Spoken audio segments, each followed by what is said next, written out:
Hello and welcome back to Theology with Mr. L. I am Mr. L. Before we begin, I just want to do a little shout out to my friend Brendan Linehan. He's the guy that put together the intro. I got a lot of positive feedback on it, so I just wanted to give credit where credit's due. So there you go.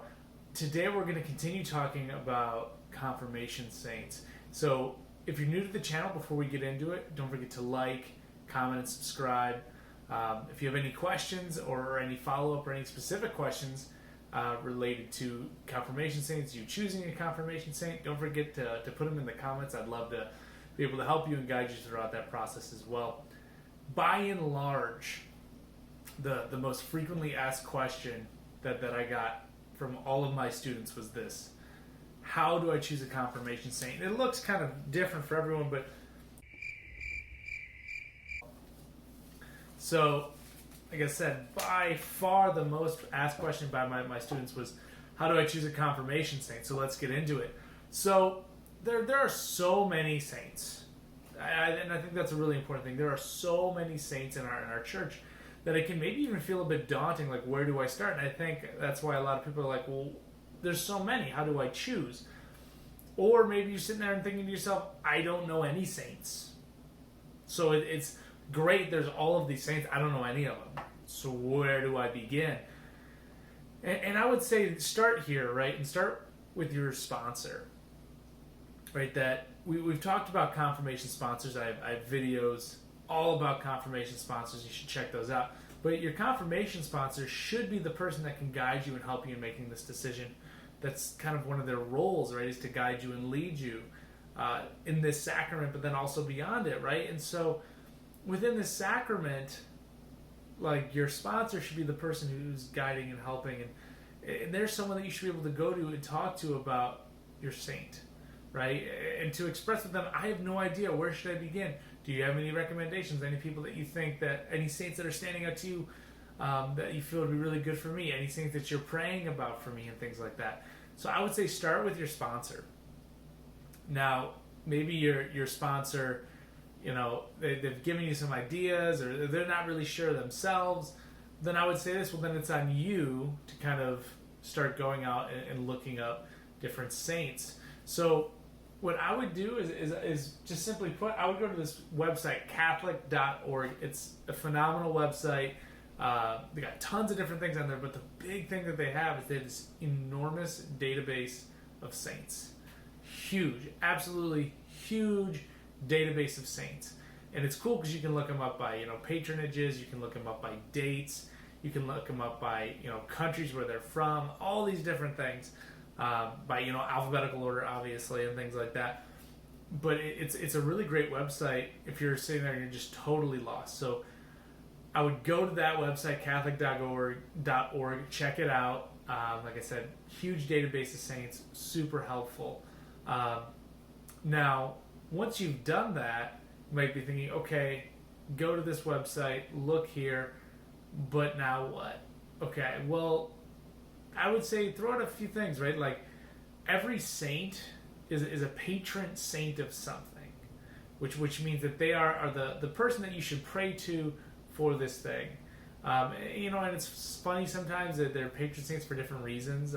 Maybe they particularly liked doing something in their life, or they were really good at something, or sometimes the church has a funny sense of humor. I think of like St. Lawrence. St. Lawrence is the patron saint of chefs and cooks.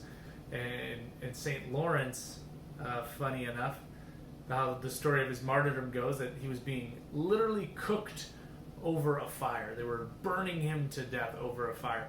And he has this famous line of saying to those who were martyring him, to turn me over, I'm done on this side. Which, like, what? It's a ridiculous story. It's a true story, but it's a ridiculous story in so much that it shows the faith that he had, and that he was prepared and ready to be with God in heaven.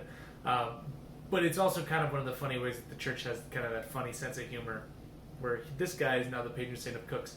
Anyway, so we can look into, like I said, look into all different saints, look into patronages, look into dates, right? See who's the patron saint, or see whose saint's feast day is on your birthday, maybe, or an important date in your life and things like that. That's not a bad place to start too. like I said, think about what you're interested in. Think about important things to you. This is a very important decision. It's a very personal decision. So you should kind of approach it personally and how you would desire. You should approach it personally, and you should think about how this saint can personally guide you and lead you into greater holiness. So like I said, make it personal, right? Think about some personal things in your life and that kind of a thing.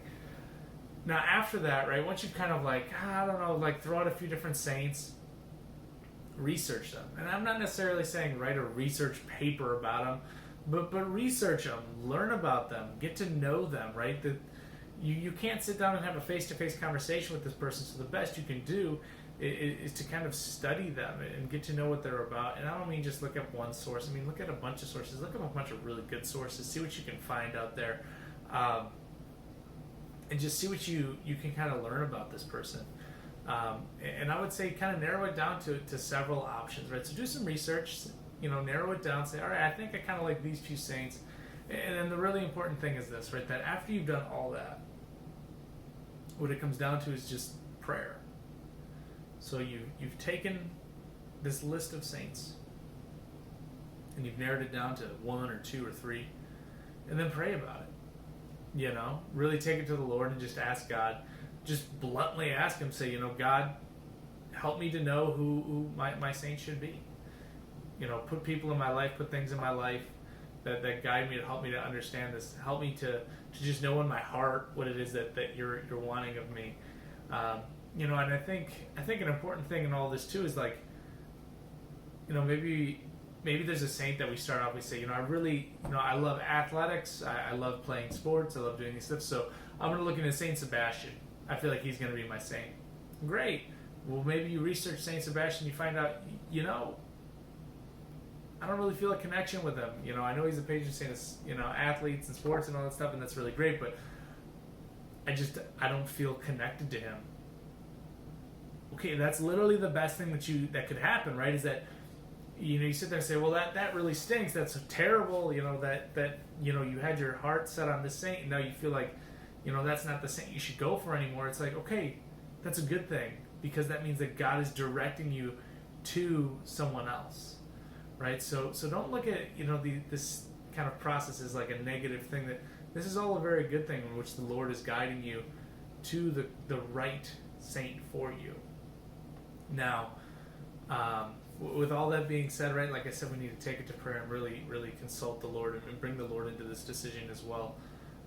We've talked about that in some of our sponsor videos, just about discernment and things like that. I'll throw some links about discernment, which is the process of praying for God's will in your life, and that can be a really difficult thing. But also know this, right? That there's no bad saint, right? Like you're not going to pick someone that's like, I don't know, they were a bit, I think I could have done better. So they're a saint, they're a canonized saint, right? Like there's no bad choices, and I think that's a really important thing to know too. Is that there's no bad choices, right? That God is going to put you and this saint together, whatever that looks like. So just be open to that, be mindful of that, and be aware of that. So for me, one of the questions it was saying, so how did you choose your confirmation saint? Well, for me, I was lucky enough to have a sponsor that guided me and led me towards choosing my saint. And because I trusted that sponsor and I knew my sponsor really well, it was my aunt. I just had complete trust in her decision and her choice for me. And so that was kind of how I found my saint. I got very lucky in that way. But the crazy thing is that, when my aunt told me my confirmation saint, St. Augustine, I didn't know anything about him. Knew nothing about him. Knew literally zero about the guy. And, looking back on it, it's like he was absolutely the perfect choice. That he was called to this radical conversion to the Lord, and he became this great theologian. Not that I think I'm a great theologian, but I ended up getting a degree in theology, and I had this radical conversion to the Lord in my own life. And there's a lot of similarities that I see in Augustine's life and my life, and he's absolutely someone that I aspire to be like, and he's someone I aspire to be like in all that I do and say. And it's a pretty high bar, pretty high standard. But the crazy thing about this is that when I was confirmed, like, I knew nothing about this guy. Very little. But he ended up being the absolute perfect saint for me. And so what I'm saying is that, you know, you may not know or understand why a particular saint was chosen for you, or you may not understand why God is drawing you towards a particular saint, but just be open to whatever it is that God is doing and God wants to do, because he is wanting to partner you up with a saint, right? And so you really need to invite him into this process as well. So with all that being said, thanks for joining me. This has been Theology with Mr. L. I'm Mr. L. Don't forget to like and subscribe. Cheers.